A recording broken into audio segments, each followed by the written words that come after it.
What is up, my crew?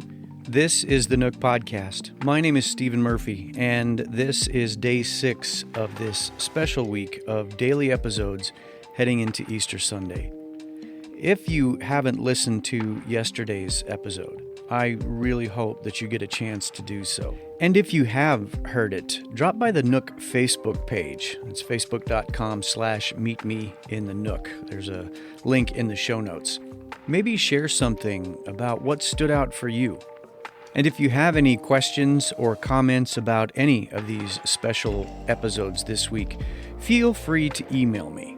The address is stephen@nookpodcast.com. Stephen with a V at nookpodcast.com. That information is also in the show notes.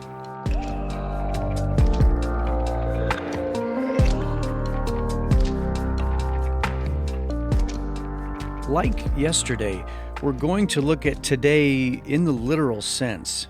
It is Saturday, and Jesus had just been crucified and buried the day before. And interestingly, in the Bible, there isn't a mention of anything happening with the disciples on that day after. I imagine that the grieving was in full effect. Between the extreme sadness and fear that the authorities might be looking for his accomplices now, I wonder if any of them even slept that night. What the Bible does indicate is that there was an interesting meeting that day. The leading priests and Pharisees went to see Pilate, the governor. I'm guessing that none of the men in that meeting got any sleep either. As I read Matthew 26, verses 62 through 65, all I see is fear and paranoia. The religious leaders remember quite clearly that Jesus had said that he would be raised from the dead. So they play on the governor's paranoia and strongly recommend that he have the tomb sealed and place guards there to prohibit Jesus' followers from stealing the body and making false claims that Jesus had been raised from the dead. You hear their anxiety in full effect in verse 64, when one of them says, "If that happens, we'll be worse off than we were at first." So if I had to sum up in a word what that Saturday must have been like for Jesus followers and foes alike, it would probably have to be restless.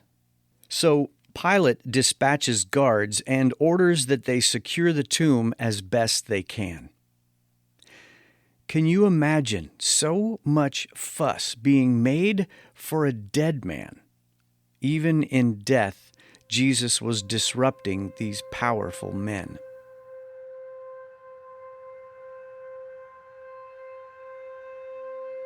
Jesus, the Son of God, came to earth to prove that faith and relationship are so much bigger than religion, and the religious leaders hated him.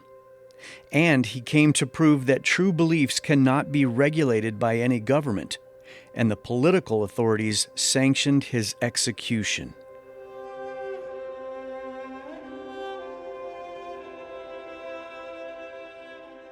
The more that I learn about Jesus, the more that I realize that he has no category.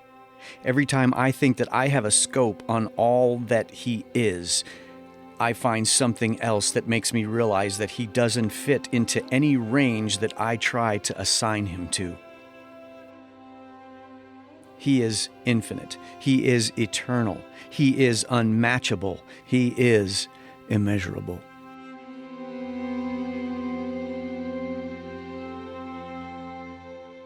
I can say that I hate what Jesus had to endure, but in acknowledging it, I must also then express my eternal gratitude for his willingness to endure it.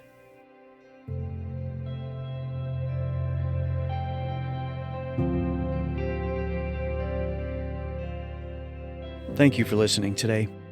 I pray that all of this has been good for you, maybe given you points to consider in ways that you hadn't even thought of before.